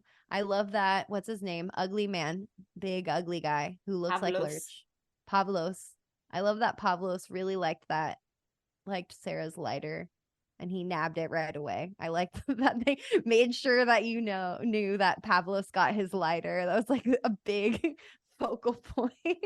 He's like, and this is mine. No, I get it. It was really cool. And I love the peacock thing that is just many, many knives. That was beautiful. That was like a nod to his like first movie that he really made. It was like something peacock. Yeah, let me find it. A glass feather. This is from IMDb trivia. A glass feather is plucked from an ornament. Director Dario Argento's feature film debut was directing The Bird with the Crystal Plumage. Oh, I love that. Self-nod. Oh, also he's in the movie. He is the hands in The First Death. Oh. And also the other lady who wrote this, what is her name? How will I find it? Oh, his girlfriend? Yes. Oh no. What's her name? Daria. Whoa. Dario and Daria. Daria Nicolodi. She hold on. I just lost. There's like a whole bunch about her. There's so much about her. Like she inspired, like the writing this story was partially based off of like was it her mom or her grandmother? It was her grandma, and she like had a dream and she was going to star in it. And then the studios were like, no, we want an American face for audiences. Well, her grandma also like went to boarding school, and the boarding school was for witches. No, it had like a cult shit. That's I think what the grandma said. Yeah, she's like, yeah, I went to witch school. Have you seen Have you seen Harry Potter? It was like a lot like that. It was a German music academy that she fled because she claimed witchcraft was secretly practiced there. Why would you run away from witchcraft is my big question. If you were the child in the gingerbread house made of candy, you know it's not going to go well for you. You have to be one of the witches. And if you're not already a witch, I think like do you believe that you can become one? Do you believe in yourself or not? You know, maybe you're just like, I'm not ready yet. I'll come back when I'm 22 and then I'll be a witch. Yeah, she's just biding her time. But yeah, poor Daria. I feel bad because she was gonna be Susie, like you said, but they were like, we want American audience. Then she's gonna be Sarah, right? And then she fell down or something and she hurt herself. And so she couldn't do it. And so she's also in the movie though, at the very, very beginning in the airport. She's just like she's the lady in red, I assume. Walking in the airport. Yep, that's who her. I thought was gonna be more relevant, but instead she was just very stylish. She's just Daria Nicolodi. That's who it was. That's why she is relevant. She wrote the damn thing. She's doing a creator's cameo. Yeah. But something else that I just love about this movie so much is that the end is like low key, like so underwhelming. Like it's so like it's low key, it's pretty fucking easy to kill the serpent head of the coven of the queen witch. Well, she's just an old lady. She's just an old lady who's like she's just an invisible old lady. It's not like in the witches or whatever, the one the Roald Dahl one. The Roald Dahl one. It's not like that where like you're a witch and it makes you hot, you know? It's not that case. You're a witch in this case and it makes you invisible. So no one can see that you've turned into a blackened husk. Like the makeup work for her was really funny. She just like I mean, was she is supposed to be like really old, right? She's like 100, but like why would you be like if you're gonna be a witch? I've seen some 100-year-olds who look better than that. Yeah, no, seriously. Yeah, but she sold her soul to evil. So and she's 170. It's supposed to make you hot. That's the whole reason that you do it. It makes you hot forever. It's like, why do you become a vampire? You're hot forever. Yeah, true. That's the whole reason. And the thrall thing. That's the other reason that you do it.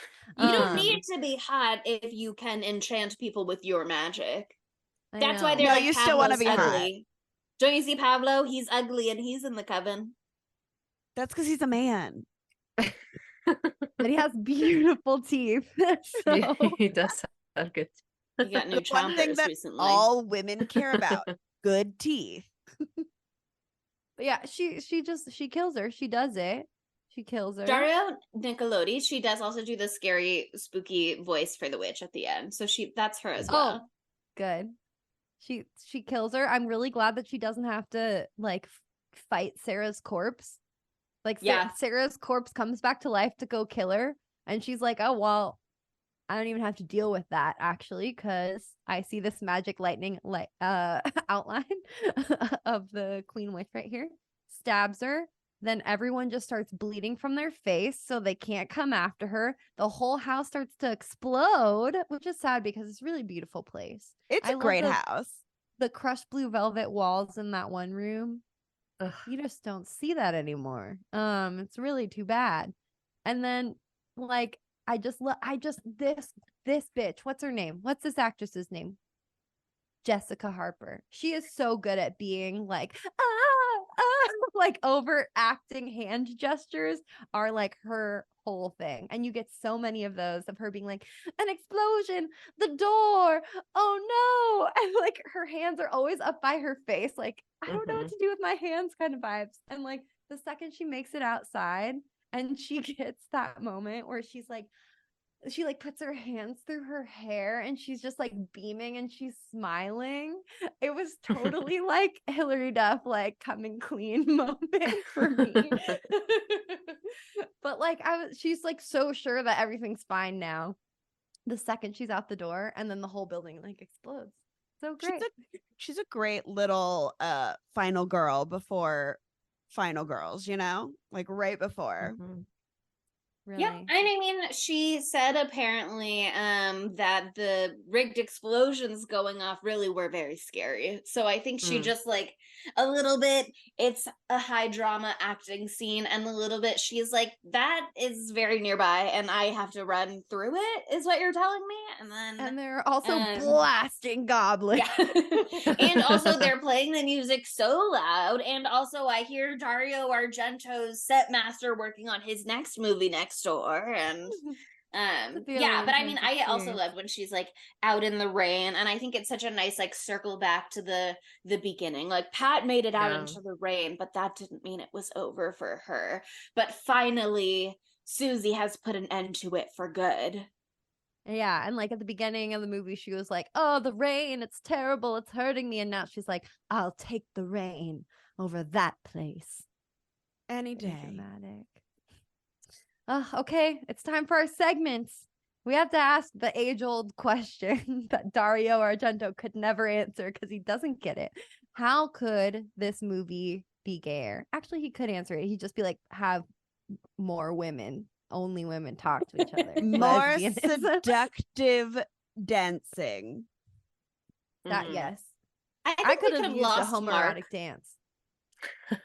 Oh yeah, Mark we could have brought lost nothing Mark to the plot or the storyline. Or he did. He made you all know that she's hot shit and everybody wanted her. That was important, plot relevant. That it's part of her power that made her threatening to the coven. Like literally, no joke. That was part of it. They're like, "Fuck, Mark is into her. Mark's We like, gotta have Mark's her." one of our lackeys." Mark also liked Pat, and these are two targets. So what's going on with Mark? Actually, I don't know. Is he just that he's that bitch, and so they know if Mark likes a girl, then she's either gonna be a top witch in the coven, or they need to take her down immediately because she's a threat. He's the telltale. That's why they keep him around. He's the canary in the coal mine. Yeah, that's exactly it. I think there's quite a bit of a missed opportunity with that like giant sleepover. Oh, like we could have had a little more fun with that sleepover, you know? Yeah, we could have some pillow fights, maybe like a little playful like bed hopping, perhaps. I mean, somebody crawling into bed with somebody else. This movie already had like an intense focus on music because Goblin slayed it out of the park, and it has dance. So how do we make it gayer? Make it a musical. We're so close. We're so close. We could have had, adding to your idea you just had right now, slumber party dance scene, music, song and dance, pillow fight, you know, one thing leads to another, orgy. There you go. I think that could have been really tasteful and in very nice, much in colorful, tasteful orgy is just what this movie needed. Very in the giallo repertoire too, you know, we'll add a little more sex in there. I think that actually would be really great, because the thing about this movie at a dance school is that we really don't get many like group scenes or anything like that, and that's because there's just maybe not the script focus on characters other than these few, and maybe it would have been more confusing to have and none of them spoke the same language. Maybe it would have been more confusing to have more of them in the background, but the way a musical works, you know, where it's like you have your characters and then you have the ever-present chorus who are just there to be like backup singers and dancers. I think they could have had some more like revealing elements with the group dynamics where you can really read into that predator prey, who's a witch, who's not a witch, what role is everyone playing, what role is the school playing and like feeding the coven.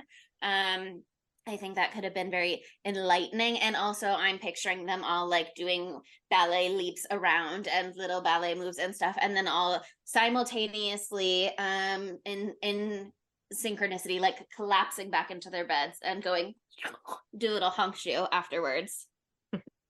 I like that too, but when's the orgy part? I'm sorry, I just watched It's metaphorical. Yeah. I watched literally all of the Fall of the House of Usher yesterday on my flight, 7 hours straight, because I watched one episode earlier. And so I've got orgies on the brain. If you know, you know. I just finished that episode actually, so I do know. Oh, we gotta talk. I have a lot of things I need to say, but not on this podcast. It's not now. But if any listeners want to talk about it, please slide into our DMs. I have a lot of thoughts and feelings.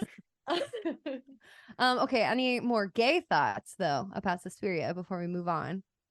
Pat should have kissed her friend who she was staying with. Yeah. And Susie and Sarah should have kissed. Yeah. Yeah. I don't think that Sarah and Pat had a romantic relationship though. I think that was Pat's girlfriend that she went to go see.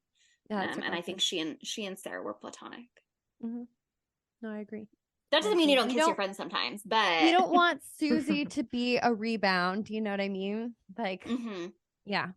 But I mean, if it's like a new blossoming feeling. Yeah, totally. So beautiful. I think it would have made the plot make more sense too. A little more lesbianism, actual this time, instead of Dario's definition. You could have also had the chefs in the kitchen, the cooks. They could have been a married couple working together of married lesbians, and they wouldn't have done anything different, except at some point they would have been like, "We're wives," as they were chopping meat. Hey, wife. Chop, yeah, chop, exactly. Chop. Who's there? That's their only part. Wife, did you hear who was there? Yeah. My love, my darling. Did you hear her voice? Yeah. Okay, I love it. Well, okay, it's time to ask the age-old question. Where would Matthew Lillard fit into this film? Where do we recast? He would be the ugly guy. That is so mean. It would be a real stretch for him acting wise to play someone ugly. It's not so believable for him to play a challenge for him, actually. He is good, yeah, though. I think he would like tall. A good challenge. We'll get him some prosthetic teeth for the role. Yeah. Give him a little the brow. Brow is berry. The lurch could have brow. The 7-year-old German boy, maybe.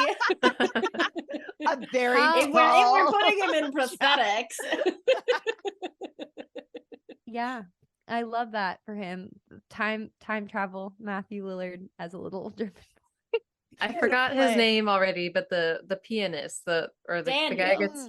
Yeah, I feel like that would have been a good. Like, because then he'd always be kind of like lurking in the background. Get to see him. And then you'd be like, and he's Matthew Lillard, so when's he gonna do something? When's he gonna step into the spotlight of the film?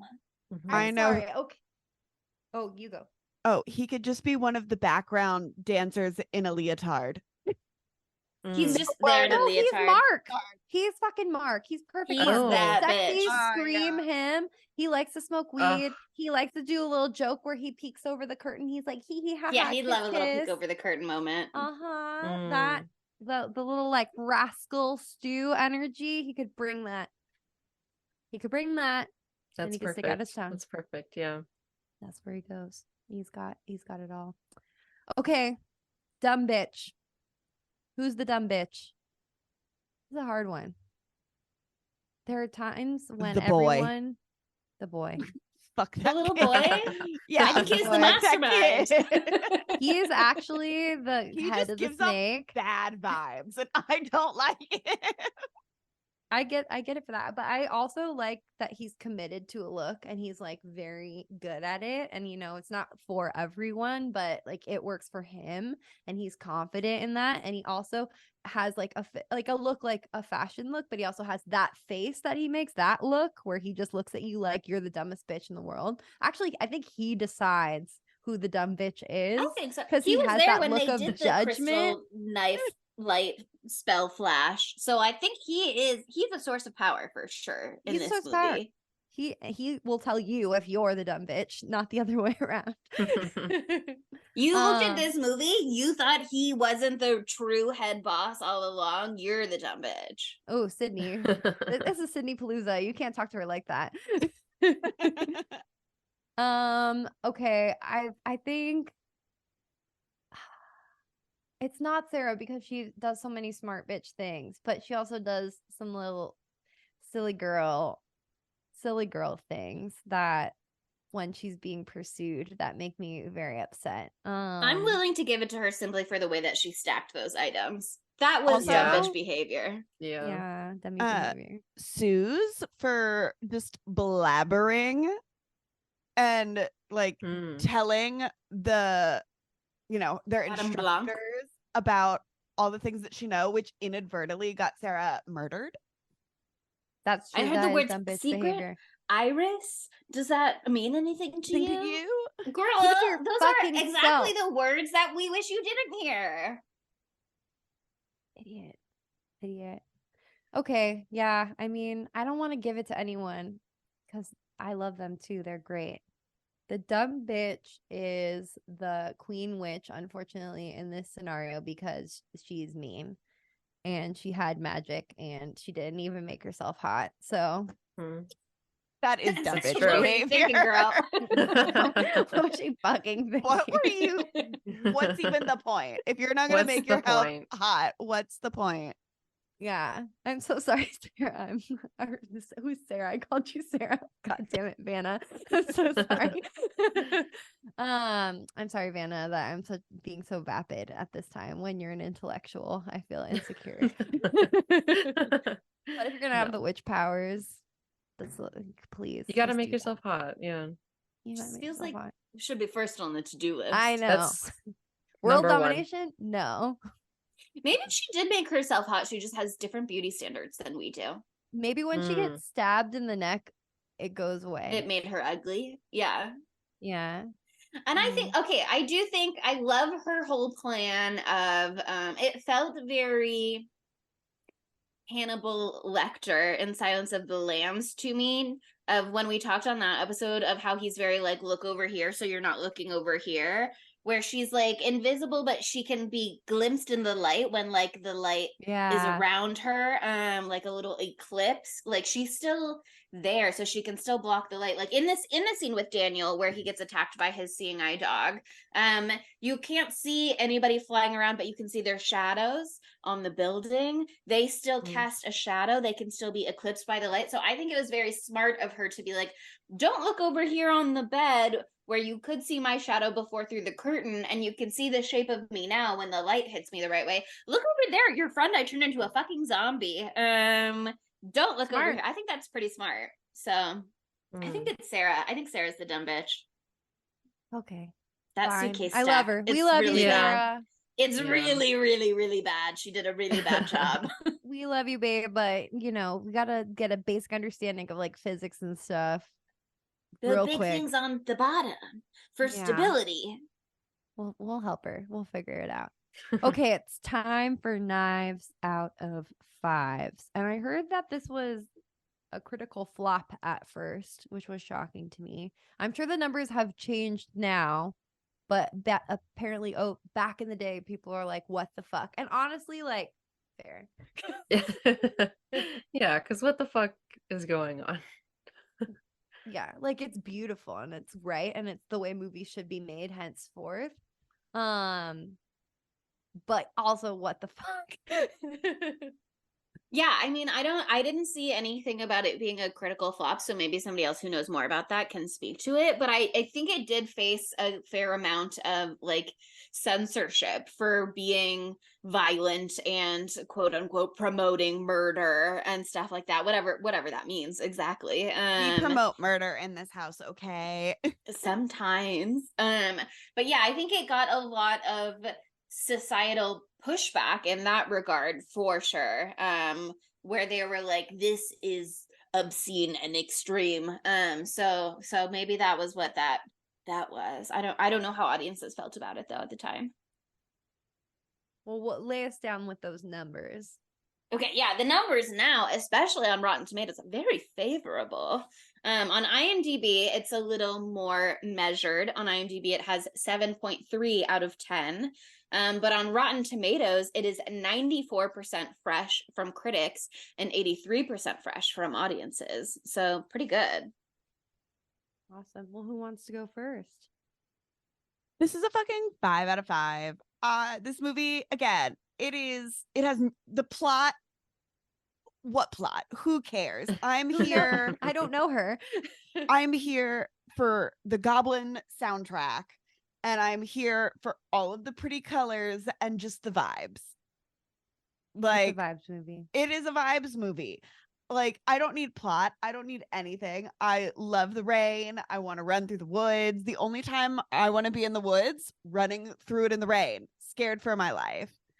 To a beautiful fleeing a dance academy, fleeing a finding your dance girlfriend. Academy, to my lover in a beautiful pink building with beautiful stained glass. Like, that's exactly what I want to do. Yeah. Well, it sounds really nice when you put it like that. But now I think I'm gonna watch the remake tonight. Yeah, now I'm curious. It's so different. It's so different. But I did it wrong. I watched it in the wrong order, apparently. So yeah, just now you know. Like, don't expect it to be the same. And I think that, and it's gonna make a lot more sense. I think. I mean, if I recall, so I think you might like it better, actually. But I haven't heard your score yet. I'm gonna give it a 4.9. The only reason I'm docking it is because I was so fucking angry that scene where I was looking at the back of that balding man's head. I was like, and it like cut off Susie's face, so like her chin was cut off, and when they filmed it the other way, when they filmed it so you could see the magic man's face, the scientist who knows about magic's face. Like, they framed it perfectly. You could see his face perfectly. I was like, I don't fucking care about his face. I want to see Susie's face. You botched this.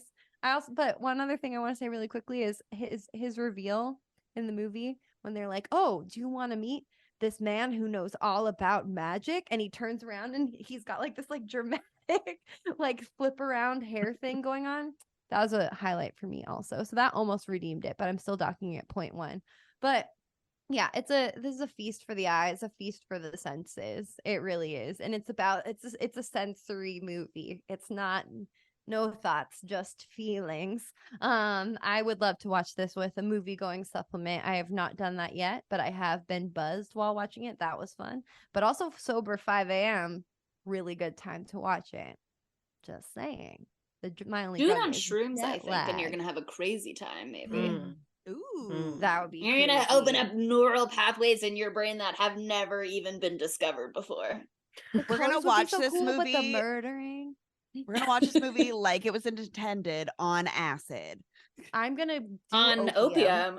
I'm gonna do opium in our opium den. When Sydney is president and she brings back opium dens, we will have a screening every Friday night. And then we're gonna have an orgy. Oh my god. You're welcome. I will be your campaign manager. I'm here. But anyway, 4.9. It's a fantastic film. Vannah, do you want to go? Or Chelsea, sorry. I almost called you everybody Sarah to me today.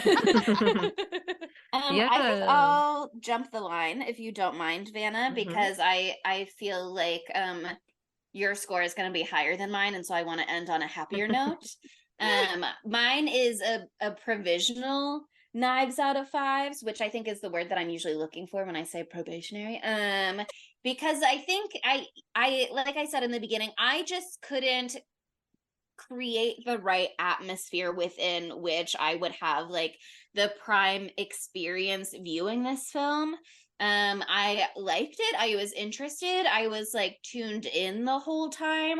I just wasn't like feeling it necessarily, and I wanted to be feeling it or feeling something, and I couldn't quite get there. So for me, it was like I liked it, it was good, but it was like 3 knives out of 5s, and I think under the right circumstances it would be a lot higher, but it was like I watched it and it was so just like not as much as I was expecting it to be. And so I think I felt a little underwhelmed in that regard. I like very Sydney Palooza for you. I know. I wanted Palooza. I feel like I don't understand how it was not like enough, but like I feel like also I get it. Like when you watch like a weird fucking movie and you're not like ready for it to be the weirdest thing you've ever seen, you can fucking hate it. There's been so many movies where I watched it and I was like, fuck that. That fucking sucked. And I watched it again and I was like, that's the best thing I've actually ever seen. And I was being a little bitch before. I'm not saying you're being a little bitch. Yeah. I'm talking about me. Like But- Scream 4. Yeah, like Scream 4. Sometimes things That's, like, need the to best. build, and they need to build tension, and you need to come in a second time. Maybe it would be like Hereditary, where the first time I watched it and I was like, okay, and then the second time I watched it and I was like, yeah. So maybe it's that. Yeah, let's hope it's like that. I forgot, like we just did that episode and I forgot Some that you felt things that way. are, like we said then, some things are growers and not showers. Maybe my volume on my TV was too quiet, and that was a big contributor. Put the headphones in so you maybe can hear the them go wow, headphones. wow, wow, wow, and all Yeah, that maybe shit. if I was Yeah, the wearing like sound my is, like, so bone important. conduction headphones with my earplugs in, and it was a rainy gray day. Do that right now. And I was at home with like a bowl of hot soup and a movie watching supplement. I think that would be different. You On know what I mean? opium. But You need a bowl of opium. How do you? I need a bowl bowl I don't know of how you do hot opium. Preparing for an Um, orgy, and then you'll really understand the vibes. Okay. Yeah, But yeah, I I think it was as vibey as I was expecting. I just thought that it was gonna be more fucked up than I was expecting. There was gonna be more like weird body stuff or weird witchcraft stuff. No, not a body horror one. Yeah. So I think I wasn't. It's a set up 70s for- movie, so it Yeah. doesn't really get that gruesome at that time. You know what Yeah. I mean? Right? I I don't know, think I Vanna. just You probably didn't- know more than I do. I had an idea of what I was getting in for, and it wasn't what I was getting in for, and I didn't set the scene for what I was getting exactly. So I'm giving it 3 knives. That is not a reflection of the movie so much as my experience watching the movie, and I think under a different circumstance I would have a different experience. What she's saying is she's rating herself 3 knives. No, I'm kidding. I'm just fucking with How you. dare. Remember 5 seconds ago when she's like, I'm not calling you a little bitch. I think she was. I was. I No, think she was. kidding. Vanna, what would you Anyway, like yeah, to Vanna, say? bring us back up. Yeah, I mean, I agree with Sydney. I think it is 5 out of 5. I mean, it's just it's such a beautiful visual sensory experience. Like once the score from Goblin comes in, like I'm all in. Like as soon as she steps out of that station, like, you know, once she gets there, I'm like, yes, I'm fully immersed. I love it. Obviously I agree. I wish there was a little more witchcraft or that it was a little more gay, but And a dance, I love it. a real dance. Yeah, a little more dance. But it's still just so like it's just an experience. The plot, you know what, but I'm just It's like there Rocky for Horror the Picture vibes. Show. There's Yeah. no what plot. We don't know Yeah. her. Yeah, so for vibes alone, it's 5 knives out of 5. That's beautiful. I love it. Well, that's Suspiria. It's Sydney Palooza. How do you feel, Sydney? Do you feel Sydneypalooza- paloozed? Sydneypalooza actually doesn't end. It goes until Halloween. Sydneypalooza Yeah. is This is just the start. the start yeah. of it. Do you feel like And- you're paloozing? I do feel paloozed. And you know what's really gonna bring Sydneypalooza home? We are Tell us. we're continuing with a theme, and that theme is witches, because Sydneypalooza ends on a 5th Tuesday. I keep wanting to call it a 5th Friday, and it is not. It always is a does. 5th Tuesday. We She love an loves Fifth alliteration. Friday. A 5th Tuesday. A Tuesday. And you go. we are sticking with, again, the witch theme. So it's a witchy 2 weeks. And we started October in the 90s. I was born in the 90s, and we're ending this month in the 90s with Practical Magic. Oh, Exactly. So Beautiful. good. The sexiest women looking the best that they ever looked, and it's just the best. It's just everything. I'm so excited. I haven't seen it in so long too, so that's gonna be so much fun. Yeah, Vannah, you want to come back? I would. Last year, Claire had a little like Halloween dinner party, and then we ended the night with practical magic. So beautiful. Yeah, that's I'm the way making to do it. margaritas. Yep. Yes. Gotta Oh my have God. margaritas. Oh, I'm gonna have to have a margarita while we're recording. Well, that's next week, but I just want to say, Vannah, thank you so much for bringing your beautiful energy, your expertise, your beautiful brain to the podcast today. Our lovely, lovely listeners want to follow you everywhere you go. You want to tell them where to find you? Sure. Well, thank you for having me. This was so fun. I'm honored that you think I have a brain, but yeah. I know you do. But yeah, you can follow me pretty much on any of the various social medias that pop up nowadays. At Siren Death Cult. I also write stuff on my own little blog, sirendeathcult.com, and my podcast is at Carnal X Pod. And yeah, you can find my most recent writing in the October issue of Fangoria. Ooh, baby. And the podcast name is Carnal Extremities, right? Yeah, it was just a little too long for Twitter, so it's Carnal EX Pod. But yeah, it's the Carnal Extremities podcast. I can't wait to listen. Awesome. Okay, well, now I'm gonna do the thing that we always have to do because I forgot. Vannah, you need to help. What's the poll question? What is the poll question for Suspiria? What is the question that we need to ask the listeners so they dive deep into their soul? And something about dance. Hard. Does she have rabies? Oh, that's a good one. That's it. Yeah. Yeah. I love a second one. Does she have rabies? I just want to say really quickly. Yes, but she runs straight to the hospital. Yes, but she's doomed for death. No, actually, it didn't bite her. Okay. Its mouth doesn't have to bite you. It just has to touch you. It has to touch you. Yeah. Just gotta get its vibes all on you. Also, I just want to say that even though that bat was a dick, it didn't deserve to die like that. And that's another reason why I knocked this down 0.1, because I love bats. And I was very upset. But that bat was an asshole. So anyway, that's a great poll question. Perfect.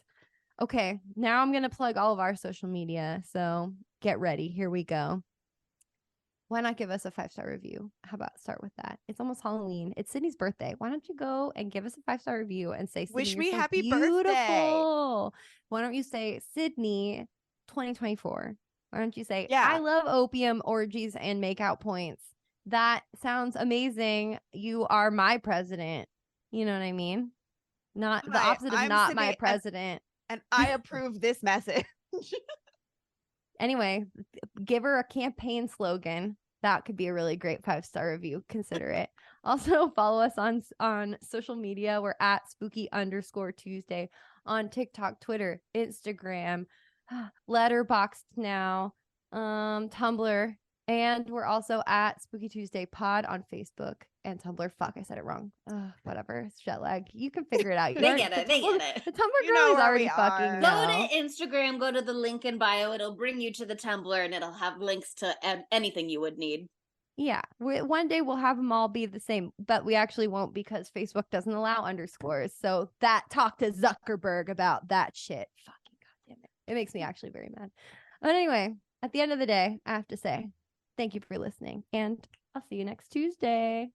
Bye, spookies. You wanted to kill me. You wanted to kill me. What are you going to do now, huh?